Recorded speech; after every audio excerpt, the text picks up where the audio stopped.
එතකොට අපි ගියේ හිටියේ මොකද්ද? පානීය ජලය අපි ගන්න ප්‍රභවයේ මොනවා වෙන්න පුළුවන්ද? අපි පොඩි සාම්පල් එකක් තමයි ගේන්නේ. ඒ ගේන පොඩි සාම්පල් එකේ සමහර ලාවට කවුරු නැති වෙන්න පුළුවන්ද?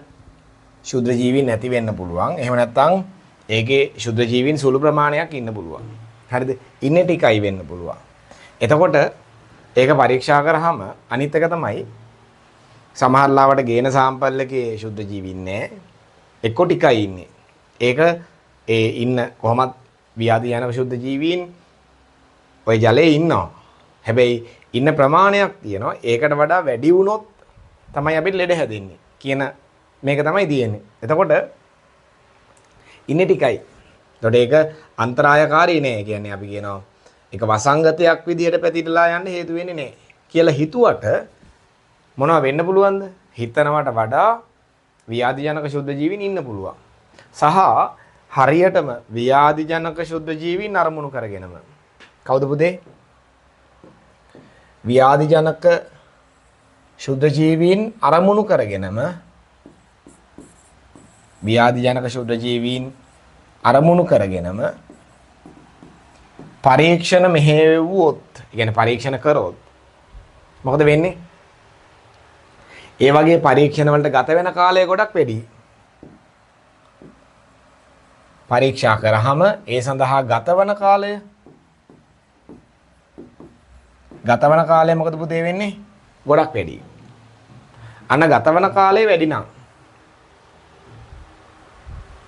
අපි පරීක්ෂණය කරලා රිසල්ට් ගෙනකොට මුළු ගමක් එක්ක නගරයක් මොකේද ගොදුරු වෙලාද? වසංගතයට ගොදුරු වෙලා. සා වසංගත තත්ත්වයක් වළක්ව ගන්න මේක ප්‍රමාණවත් නැහැ. අන්න ඒ වගේ වෙලාවට ඔය කියන පානීය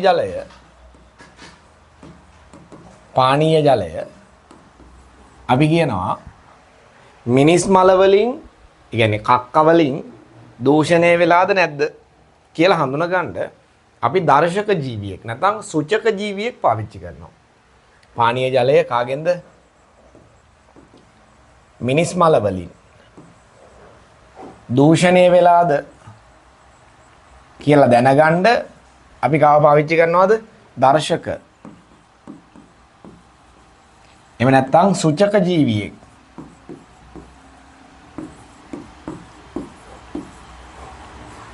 අපිට භාවිතා කරන්න පුළුවන්.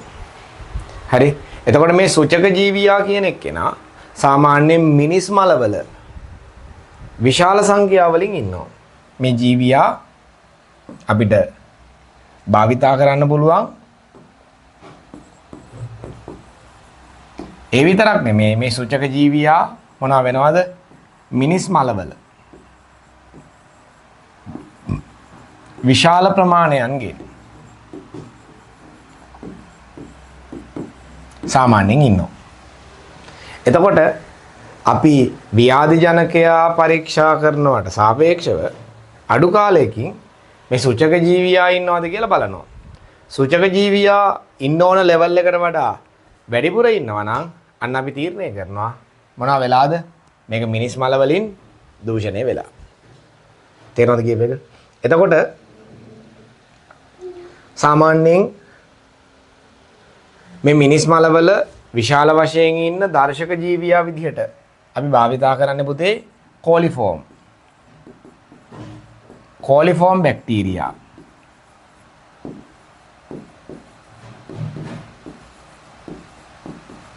පාවිච්චි කරන්නේ කාවද? කෝලිෆෝම් බැක්ටීරියා. මේ කෝලිෆෝම් බැක්ටීරියා වලට උදාහරණ ඔයාලට කියලා දෙන්න නෑ. ඒ උනාට මතක තියාගන්න මිනිස් මලවල ඉන්න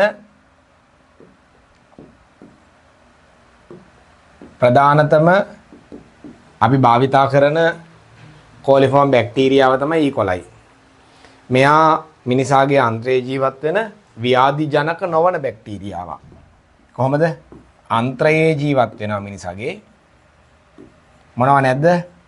ව්‍යාධිජනක නැහැ. හරි. ඒතර අපි වතුරට කක්ක දැම්මොත් හරි, ගෙදර කක්ක දාලා ඒකේ බටේ කොහෙටද? වැවට හරි ඇලට හරි හැරෙව්වොත් හරි එහෙමත් නැත්නම් ගම් වතුරක් වගේ වෙලාවක ඔයාගේ টয়ලට් එක උතුරලා ගිහිල්ලා හරි මොනවා වෙන්න පුළුවන්ද? මේන ශුද්ධ ජීවීන් ඔය පානීය ජල ප්‍රභව වලට එකතු වෙන්න පුළුවන්. අන්න එහෙම එකතු වෙනවා නම් එහෙම ඉන්නවා නම් විශාල ප්‍රමාණ වලින් අන්න අපිට පුළුවන් මොනවා කරන්නද? මෙයාව පරීක්ෂා කරලා කොලිෆෝම් බැක්ටීරියාව ඉන්නවද කියලා බලලා. එයි කොලිෆෝම් බැක්ටීරියාව ඉන්නේ කොහෙද? ව්‍යාධි ජනක ශුද්ධ ජීවීනුත් එකට අන්ත්‍රේ වාසය කරනවා. එතකොට ඒගොල්ලෝ අපිට ලෙඩ හදන්නේ නැහැනේ මෙයාලා. එතකොට මොනවා වෙන්න පුළුවන්ද? මෙයාලා මිනිස් මල එක්ක කොහෙට එනවද? වතුරට එනවා.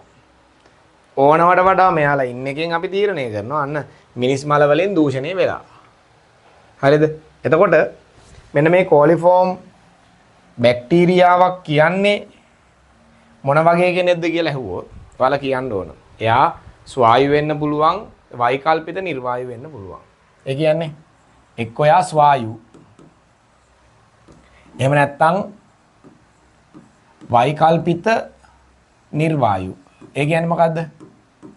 ස්වායු කියන්නේ එයා ඔක්සිජන් තියෙන වෙලාවට ස්වායු ජීවියෙක් විදිහට ස්වායු ජීවියෙක් විදිහට ඔක්සිජන් පාවිච්චි කරලා තමයි එයා ඉන්නේ. සමහර කට්ටිය වෛකල්පිත නිර්වායු. ඒ කියන්නේ ඔක්සිජන් තියෙන වෙලාවට ස්වායු ජීවියෙක්, ඔක්සිජන් නැති වෙලාවට නිර්වායු ජීවියෙක්. හරි. එතකොට ස්වායු හෝ වෛකල්පිත නිර්වායු ජීවියෙක් විදිහට වැඩ කරනවා. හරිද? ස්වායු හෝ වෛකල්පිත නිර්වායු. අපි කියනවා ග්‍රෑම් රින. මෙයා කොහොම කෙනෙක්ද? ග්‍රෑම් රින බැක්ටීරියාවක්. හරි. අපි කියනවා අන්තක් බීජාණු නොසාදන. අන්තක් බීජාණු හදන්නේ නැති. කොහොමද? යෂ්ටි හැඩයක් ගන්නා. යෂ්ටි හැඩැති. යෂ්ටි හැඩැති.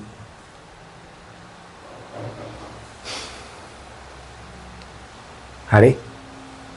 අපි කියනවා සෙල්සියස් අංශක 35 දී සෙල්සියස් අංශක 35 දී ලැක්ටෝස් සහිත ද්‍රව රෝපණ මාධ්‍යයක් පැසීමට ලක් කරලා වායු නිපදවන. කවුද? ලැක්ටෝස්.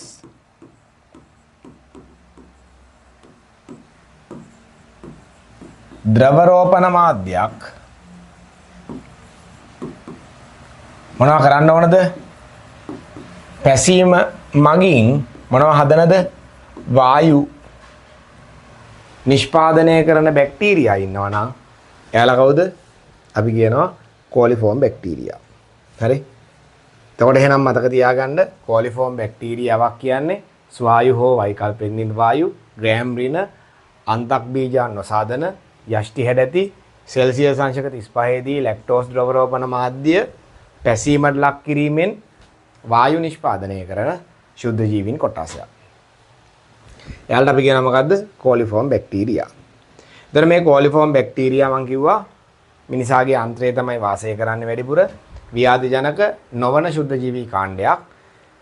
මිනිසාගේ අන්ත්‍රයේ විශාල ප්‍රමාණයන්ගෙන් ඉන්නවා. එතකොට මිනිස් මලත් එක්ක විශාල ප්‍රමාණයන්ගෙන් කොහෙට එන්න පුළුවන්ද? බාහිර පරිසරයට එන්න පුළුවන්. එතකොට ඊට අමතරව මේ කොලිෆෝම් බැක්ටීරියා පුතේ කොහේ ඉන්න පුළුවන්ද? එක්ක පසේ ඉන්න පුළුවන්. එහෙම නැත්නම් ශාකවල ඉන්න පුළුවන්. පස්වල ඉන්න අයත් ඉන්නවා, ශාකවල ඉන්න අයත් ඉන්නවා. එතකොට ඒගොල්ලොත් සමහර වෙලාවට ජලයට එකතු වෙලා තියෙන්න පුළුවන්. අන්න එතකොට කොලිෆෝම් බැක්ටීරියා ඉන්නවා කියලා එනවා. හැබැයි දැන් අපිට ප්‍රශ්නයක් එනවා. මිනිස් මල වලින් ඇවිල්ලාද? එහෙම නැත්නම් එයා ශාකවල ඉන්න අයද, පස්වල ඉන්න අයද කියලා. අන්න ඒ වෙලාවට ඒකට වෙනම පරීක්ෂණ තියෙනවා. එයා මිනිස් මලවල ඉන්න අයද, එහෙම නැත්නම් ශාක හෝ පස් වලින් එකතු වෙච්ච අයද කියලා හොයාගන්න. හරි. ඔන්න ඔය ටික කවුරු ගැන දැනගන්න ඕනද? ගුණාත්මක දර්ශකයක් ලෙස ශුද්ධ ජීවියෝ කියන එකේදී දැනගන්න ඕන. හරි. ඔය ටික නෝට් ඩවුන් කරගන්න පුතේ ටක් ගාලා.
හරි.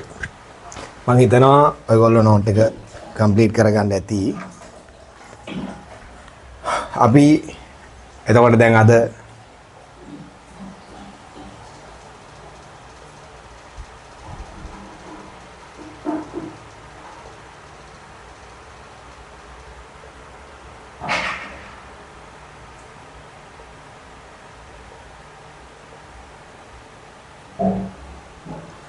සත්‍ය පාඩමෙන් කොටසක් කතා කරා. ඊට පස්සේ ශුද්ධ ජීව විද්‍යා පාඩමෙන් කොටසක් කතා කරා. දැන් මම ඔයාලත් එක්ක ශාකීය පාඩමෙන් කොටසක් කතා කරන්න හදන්නේ. මම ඔයාලත් එක්ක මූල පීඩනය සහ බිඳු දෙක කොටස කතා කරන්න හදන්නේ. මේ වෙද්දී අපි ඔයාලත් එක්ක සෑහෙන කොටස් ප්‍රමාණයක් මොනව කරලා තියෙන්නේ? ආවරණය කරලා තියෙන්නේ. පන්ති ඉවර වෙන්න කලින් අපි මේ වෙනකන් මේ දවස් ටිකේ කතා කරපු දේවල් ටික මොනවද කියලාත් මම ඔයාලට මතක් කරන්නම්. හරි. එතකොට පුතේ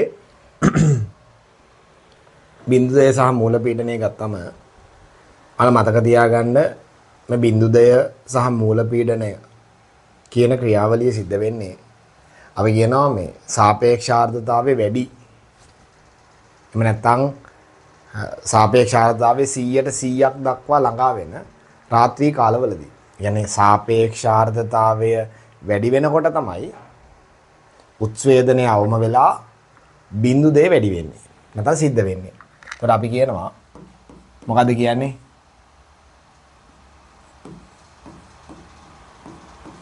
සාපේක්ෂ ආර්ද්‍රතාව වැඩි රාත්‍රී කාලවලදී. එහෙම නැත්නම් අපිට කියන්න පුළුවන් සාපේක්ෂ ආර්ද්‍රතාවය 100ට 100ක් දක්වා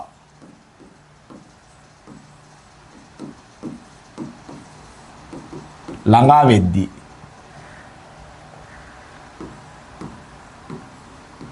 සියයට 100ක් දක්වා ළඟා වෙනකොට මොකක් සිද්ධ වෙනවද? උත්ස්වේදනය අවම වෙනවා.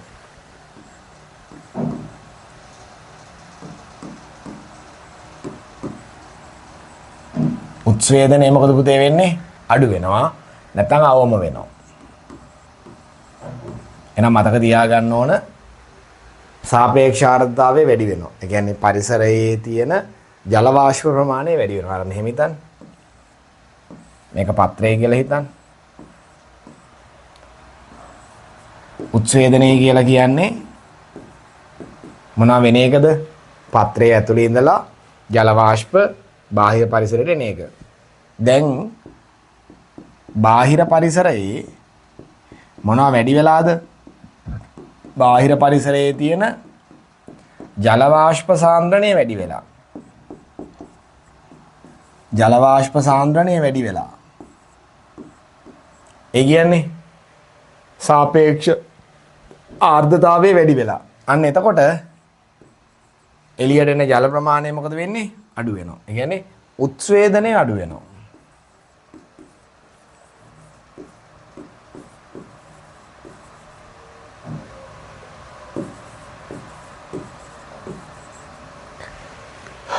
හරි.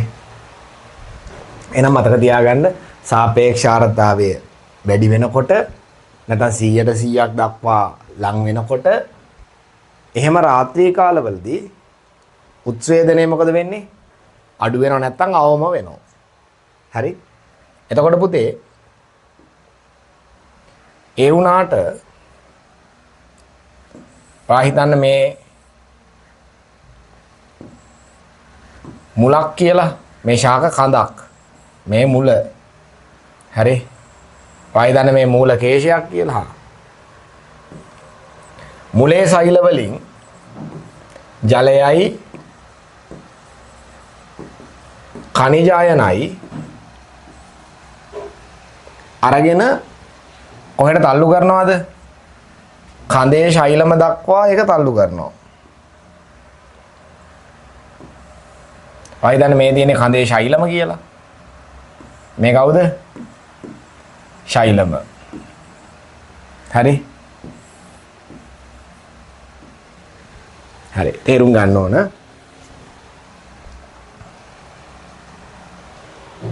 මුලේ සෛල වලින් මේවා මොනවද මුලේ සෛල මුලේ සෛල වලින් ජලයයි කනිජයි අවශෝෂණය කරලා කොහෙද කඳේ ශෛලම වෙත පරිවහනය කරනවා. මෙතන තියෙනවා මොකද්ද? අන්තශ්චර්මය. මුලේ තියෙනවා මොකද්ද? අන්තශ්චර්මය. හරි.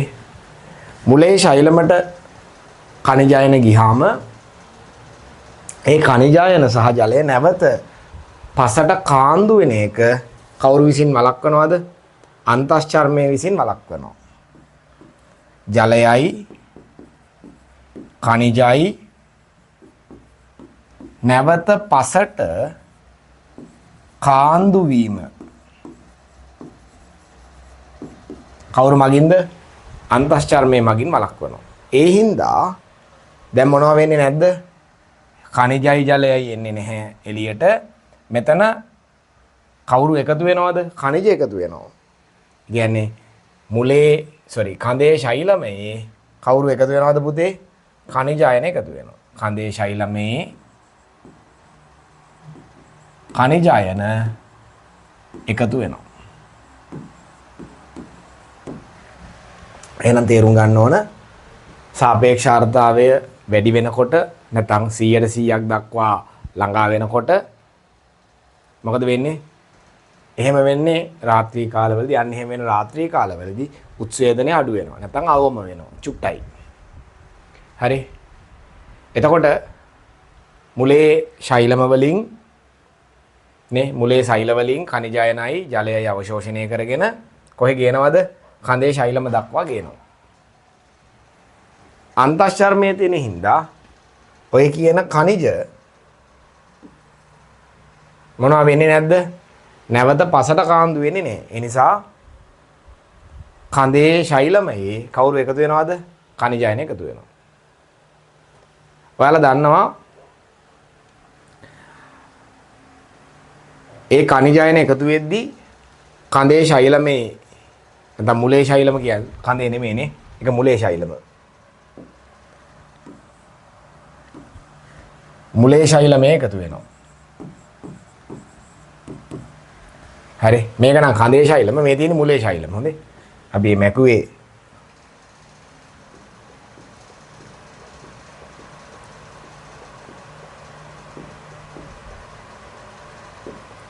හරි. තර කඳේ ශෛලම තමයි මේ තියෙන්නේ. මේ කනිජයන එකතු වෙන්නේ කඳේ ශෛලමේ නෙමෙයි. කොහෙද? මුලේ ශෛලමේ. මෙහෙම කරමු.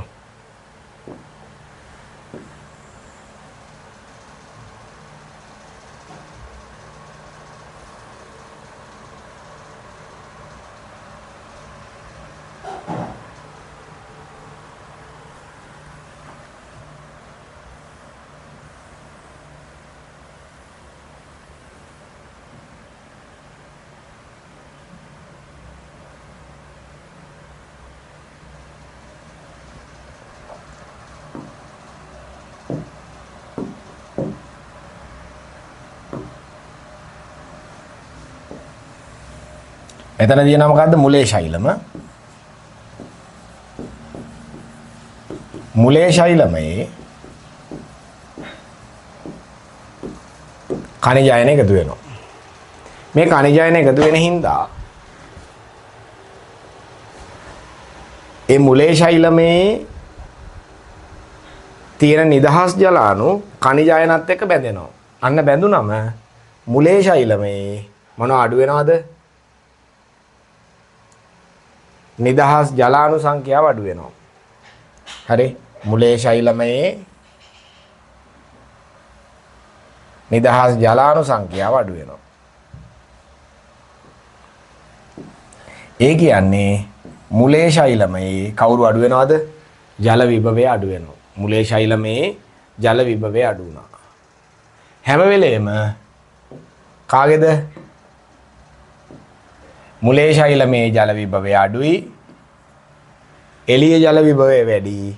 ඒ නිසා දිගින් දිගටම දිගින් දිගටම කවුරු එනවද? මුලේ ශෛලම දක්වා ජලය ගලාගෙන එනවා. අන්න දැන් මුලේ ශෛලමේ ජලය එකතු වෙලා මොනවා වෙනවද? කඳේ ශෛලම ඔස්සේ ජලය මොනවා වෙන්න පටන් ගන්නවද? ඉහළ නගින්න පටන් ගන්නවා. හරි. තේරෙනවද? හා. එතකොට එහෙනම් මතක තියාගන්න අපි කියනවා කුඩා ආකාශීය ශාකවල. කාගේද? කාගේද? මේ වැඩේ වෙන්නේ කාගේද? කුඩා ආකාශීය ශාකවල.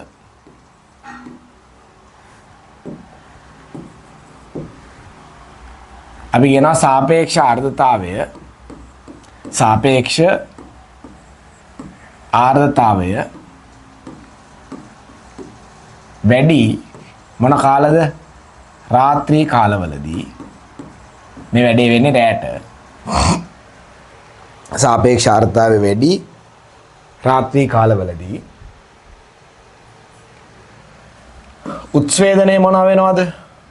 මේ සාපේක්ෂ ආර්ද්‍රතාවය වැඩි වෙනකොට උත්ස්වේදනය අඩු වෙනවා. උත්ස්වේදනය අඩු වුණාම වෙනත අපිට කියන්න පුළුවන් අවම වුණාම. උත්ස්වේදනය අඩු වුණාම එහෙම නැත්නම් අවම වුණාම ශාකයේ මුලේ කවුරු ගොඩනගෙනවද? ධන පීඩනයක් ගොඩනගෙනවා.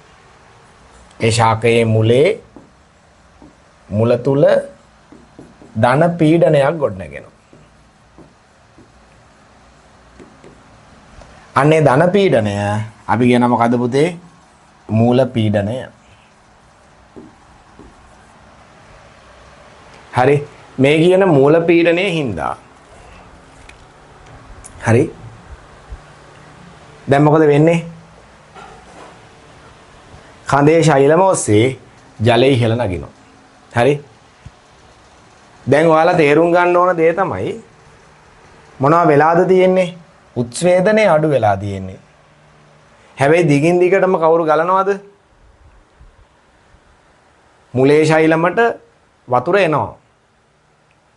එන වතුර ටික එළියට යන්නේ දැන්. එහෙනම් මතක තියාගන්න. මොකද්ද ඔයාලා මතක තියාගන්න ඕන? ඔයාලා මතක තියාගන්න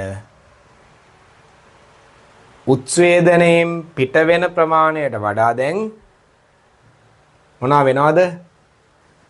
ශාක වලින් අවශෝෂණය කරන ජලය මුල තුල එකතු වෙනවා. හරි. එහෙනම් මතක තියාගන්න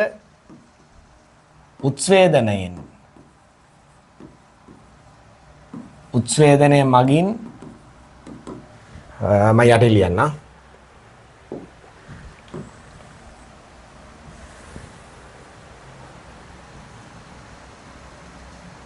උත්ස්වේදනය මගින්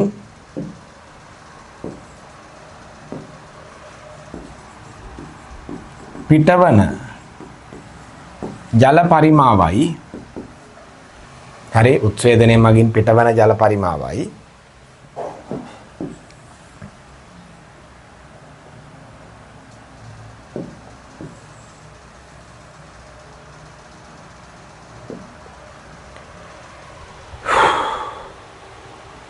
හරි මූල පීඩනයෙන් එකතු වන ජල පරිමාවයි මොකද මූල පීඩනය නිසා එකතු වන ජල පරිමාවයි අපි සංසන්දනය කරොත් උත්ස්වේදනයෙන් පිට වෙනවට වඩා මූල පීඩනයෙන් මොනවා වෙනවද? කඳේ වතුර එකතු වෙනවා. ඒ නිසා ටික කඳේ ශෛලම ඔස්සේ ජලය ඉහළ නගිනවා. මොකද වෙන්නේ? කඳේ ශෛලම ඔස්සේ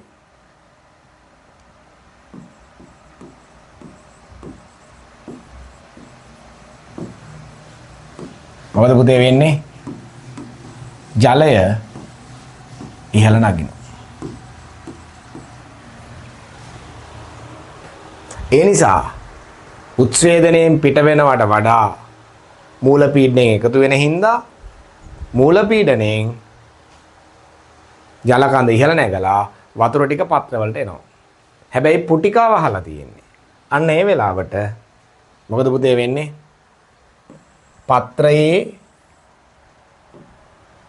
පත්‍රයේ අග්‍රයෙන් හෝ පත්‍රයේ දාරයෙන් හරි කුඩා වාහිනී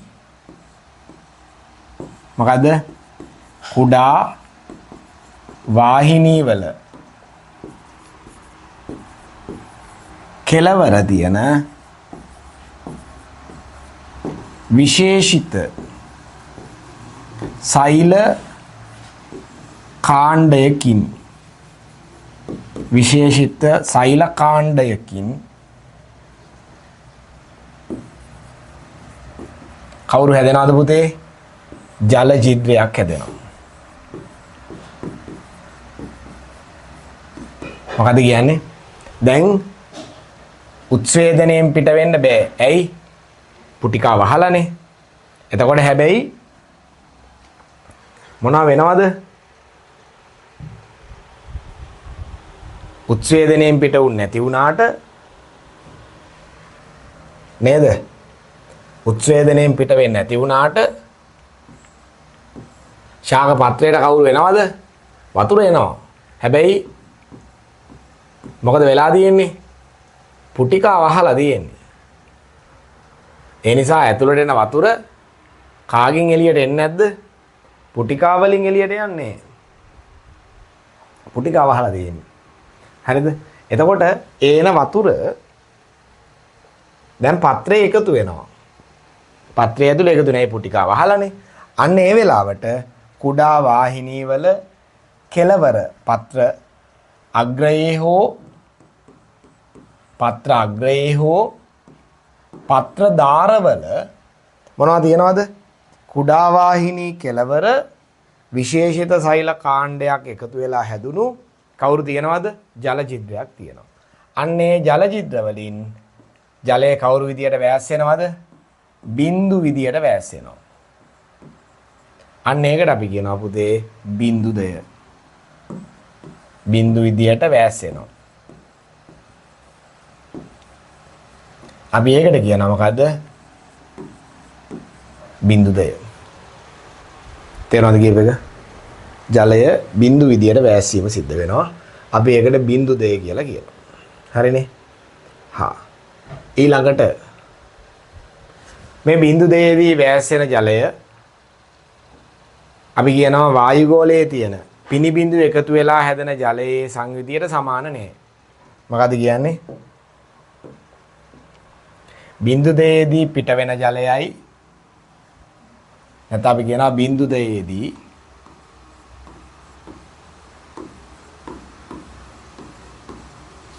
පිටවන ජලයේ සංයුතියයි නේද? බින්දුදයේදී පිටවන ජලයේ සංයුතියයි වායුගෝලයේ තියෙන ජල වාෂ්ප ඝනීභවණය වෙලා හැදෙන පිනි බිඳු වල සංයුතියයි.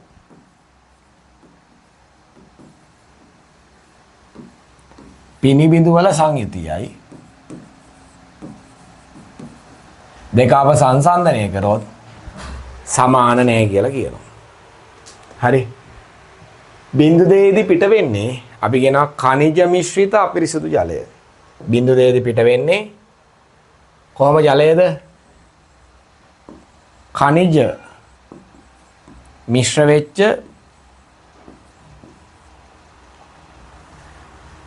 මොන ජලයේද පුතේ? අපිරිසිදු ජලය. ඛනිජ මිශ්‍ර වෙච්ච අපිරිසිදු ජලය මොනවා වෙනවද? පිට වෙනවා. අන්න එතකොට මොකද වෙන්නේ? මෙන්න මේ පත්‍රයේ ඔය ජල ජිද්‍ර තියෙන තැන්වල කවුරු එකතු වෙනවද? ලවණ එකතු වෙනවා. හරිද? ඛනිජ මිශ්‍රිත අපිරිසිදු ජලය පිට වුණාම පත්‍රය මත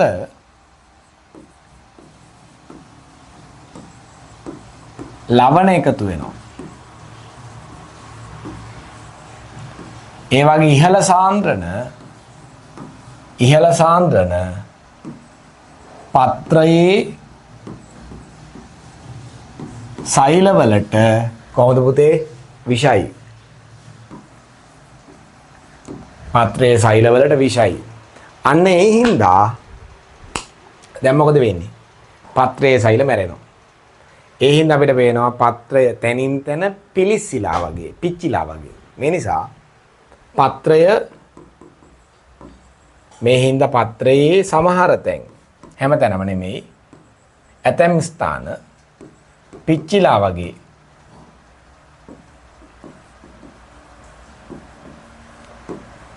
පිලිස්සුනා වගේ දකින්න පුළුවන්.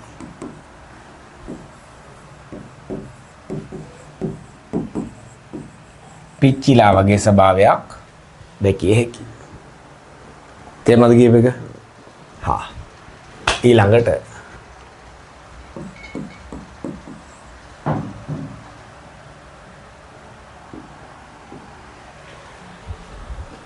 මතක තියාගන්න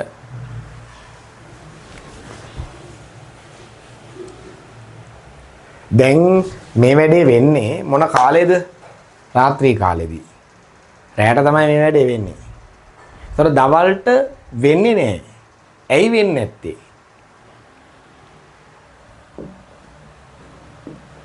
මේ බලන්න. රැයට මොනව කරලාද තියෙන්නේ? පුටිකා වහලා තියෙන්නේ. නිසා මොනව වෙන්නේ නැද්ද? එළියට ජලය එන්නේ නැහැ. උත්සේදනය වෙන්නේ නැහැ. හරිද? එතකොට උත්සේදනය වෙන්නේ නැති හින්දා තමයි මොනව වෙන්නේද? මුලේ ශෛලමට වතුර ඇවිල්ලා එඩික කඳේ ශෛලම ඔස්සේ උඩට යන්නේ. දවල් කාලෙදී පුටිකා ඇරලා උත්සේදනය වෙනවා. හරිද? එතකොට උත්සේදනය වෙන එක හරි. හරි? උත්සේදනයේ දැන් ඉස්සල්ලා මේ මූල පීඩනය වෙන රැය නැත්නම් සෝරි බිඳු දේ වෙන රාත්‍රී කාලවල උත්සේදනය වෙන්නේ නැහැ. හැබැයි දවල් කාලෙට උත්සේදනය වෙනවා. රැයට උත්සේදනය වෙන්නේ දවල්ට උත්සේදනය වෙනවා. හරිද? රැයට උත්සේදනය වෙන්නේ නැති හින්දා තමයි මොනවා වෙන්නේද? මේකේ වතුර එකතු වෙන්නේ. දවල්ට උත්සේදනය වෙන හින්දා මේකේ වතුර එකතු වෙන්නේ නැහැ. ඒ කියන්නේ උත්සේදනය වෙනකොට උත්සේදනයෙන් පිට වෙන වතුර ප්‍රමාණය මේකේ එකතු වෙන වතුර ප්‍රමාණයට වඩා වැඩි. තේරෙනවද? උත්සේදනය වෙනකොට පිට වෙන වතුර ප්‍රමාණය මේකේ එකතු වෙන වතුර ප්‍රමාණයට වඩා වැඩි. ඒ කියන්නේ මූල පීඩනයෙන් එකතු වෙනවට වඩා උත්සේදනයෙන් පිට වෙනවා. එතකොට කොච්චර try කරත් උඩට එන්න ඊට වඩා පිට වෙන හින්දා එකතු වෙන්නේ නැහැ. ඒ නිසා මතක තියාගන්න. එහෙනම් මොන කාලයටද? දිවා කාලෙදී. මොකක් වෙන්නේ නැද්ද? බිඳුදය සහ මූල පීඩනය ඇති වෙන්නේ නැහැ. ඒකට හේතුව තමයි මොකද පුතේ?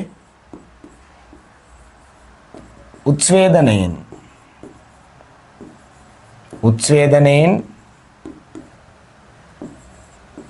පිට වෙන ජල ප්‍රමාණය මොනවා කරන්න බෑද? මූල පීඩනයෙන් එකතු වෙන ජල ප්‍රමාණයට සමාන කරන්න බෑ. මූල පීඩනයෙන් පිටවන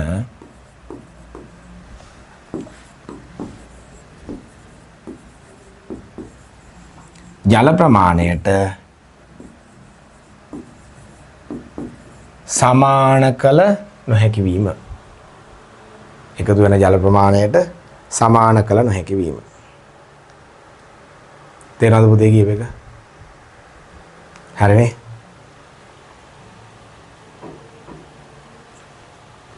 ඒ හින්දා මොනව වෙන්නේ නැද්ද?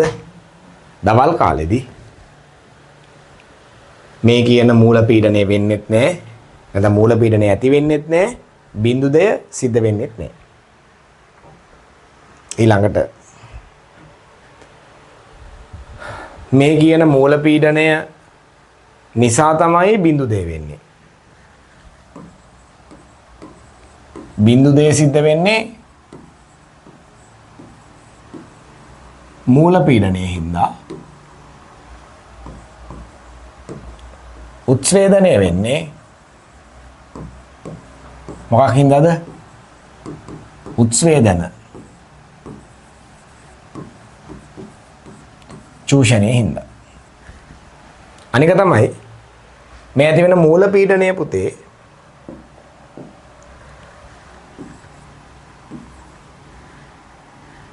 අපි කියනවා මේ වැඩි දුර ප්‍රමාණ නැත්නම් ඉතා ඉහළ දුර ප්‍රමාණ දක්වා ජලය පරිවහණයට ප්‍රමාණවත් නැහැ. තම වැඩි දුර ප්‍රමාණයකට මොනවා කරන්නද? ජලය පරිවහණය කරන්න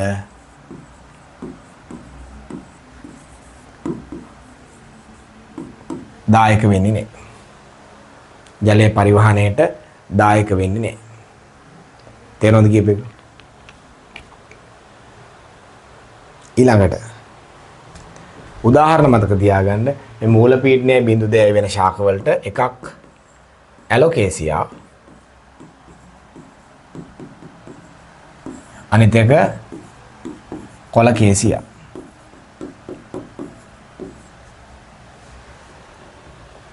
ඔන්න ඔය ටික ඔළුවේ තියෙන්න ඕන. හරි. නෝට් ඩවුන් කරගන්න බාන්න පුතේ. ඕන ටික.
හරි ඔය ටික ලියාගත්තාම ඒක ඉවරයි.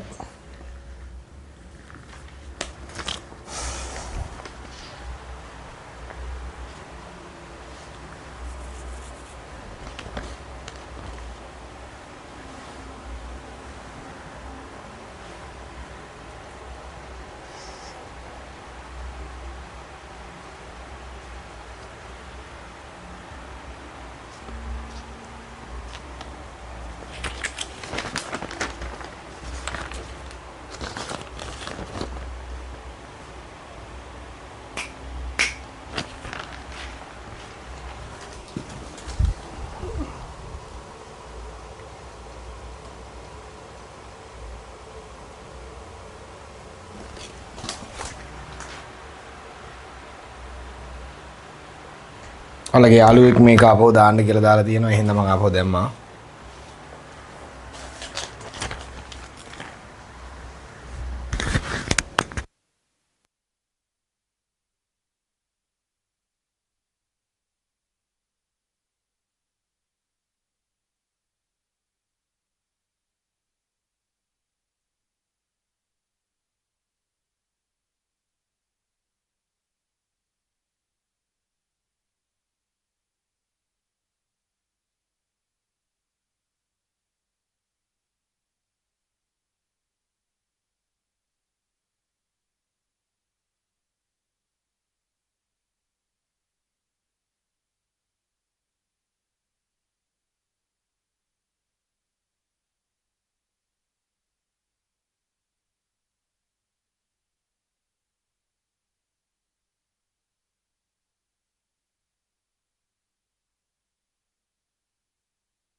හරි මේක ලියා ගන්නකෝ. මේකටත් කලින් එකලු දාන්න කියලා තියෙන්නේ. හරි ඉස්සලා මේක ලියා ගන්න ඊට පස්සේ දාන්න.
හරි. මේ අහන්නකෝ. අපි මේ වෙනකොට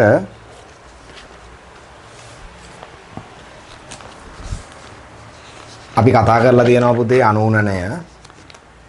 මේ ඔයාලට මම එදත් පෙන්නුවා මේක. මේක තමයි ඔයාලගේ මේ දවස් ටිකේ ප්ලෑන් එක.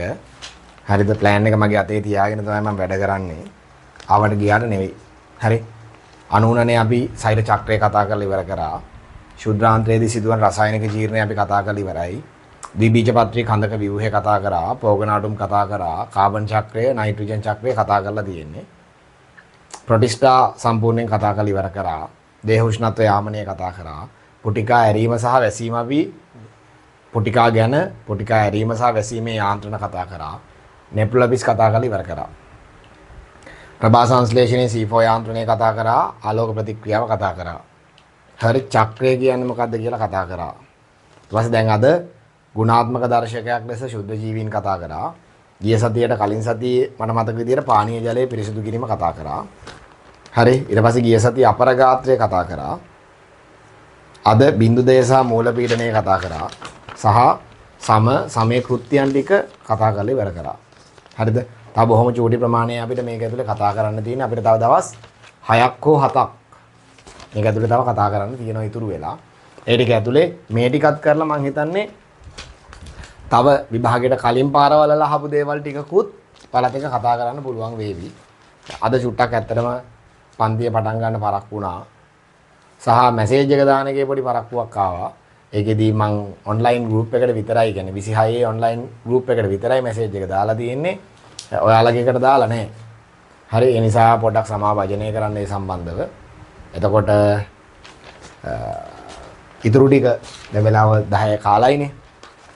එතකොට තව ටික වෙලාවක් හිටියොත් එහෙම තව මොනවා හරි කරොත් එහෙම ඔය 11 පහ වෙනවා. එතකොට එතකන් මම හිතන්නේ ගොඩක් අයට මේක දරා ගන්න බැරි වෙයි. අපි අදට පන්තිය මෙතනින් නවත්තමු. අපි ආයෙ හම්බ වෙනවා බ්‍රහස්පතින්දට. බ්‍රහස්පතින්දා කතාව මීට වඩා අපි ටිකක් වැඩිපුර කතා කරමු. මොකද 7ට හරියට පටන් ගන්නවා ඉන්ටර්වල් නැතුව 10:00 වෙනකම් මම පන්තිය කරගෙන යනවා. එහෙනම් අපි බ්‍රහස්පතින්දට හම්බෙමු පුතේ. බ්‍රහස්පතින්දට මේ ප්ලෑන් එකේ තව කොටස් ටිකක් අපි කතා කරලා ඉවර කරමු. මේ වැඩ ටික අද කරලා නිදා ගන්න, පාඩම් කරලා නිදා ගන්න, නෝට් එක ඔයා හදාගෙන නිදා ගන්න. එතකොට ඔයාලට එක්සෑම් එකේදී එක්සෑම් එක කිට්ටු වෙනකොට ඔයා අතේ තියෙන නෝට් එකම පාඩම් කරලා විභාගයට යන්න පුළුවන් කිසි කරදරයක් නැතුව. හරි එහෙනම් අපි බ්‍රහස්පතින්දට හම්බෙමු. ඒ හම්බ වෙනකම් ඔයාලා හැමෝටම ආයිබෝවන්. පරිස්සමට ඉන්න ඕනේ. හරි වැඩ ටික කරන්න ඕනේ හැමෝම. එහෙනම් හැමෝටම ආයිබෝවන් පුතේ. good night.